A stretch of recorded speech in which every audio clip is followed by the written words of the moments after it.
রাধে রাধে, জয় শ্রী রাধে, জয় জয় শ্রী রাধে, জয় জয় শ্রী রাধে। বলছে প্রেম কার সাথে করব, কিভাবে করব? প্রেম যদি করতে হয় ভগবানের সাথে, তাহলে মীরা যেভাবে ভগবানের জন্য প্রেম করেছিল সেইভাবে প্রেম করুন। ভক্তি যদি করতে হয় তাহলে হনুমানের ন্যায় ভক্তি করুন। কারণ হনুমান বক্ষ ছিঁড়ে মা সীতা দেবীকে দেখিয়েছিলেন, আমার হৃদয়ে আপনাদের অবস্থান সর্বদা।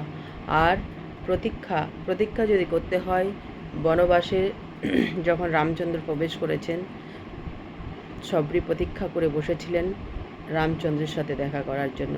তো প্রতীক্ষা যদি করতে হয় তাহলে সবরির মতো প্রতীক্ষা করুন। আর যদি শিষ্য তৈরি করতে হয় তাহলে অর্জুনের মতো শিষ্য তৈরি করুন। আর মিত্র যদি তৈরি করতে হয় তাহলে কৃষ্ণকে মিত্র বানান। আমাদের অনাদির আদি গোবিন্দ সেই ইয় জগতের পরই জগতের বন্ধু, তাকেই বন্ধু বানান, তাকেই মিত্র বানান।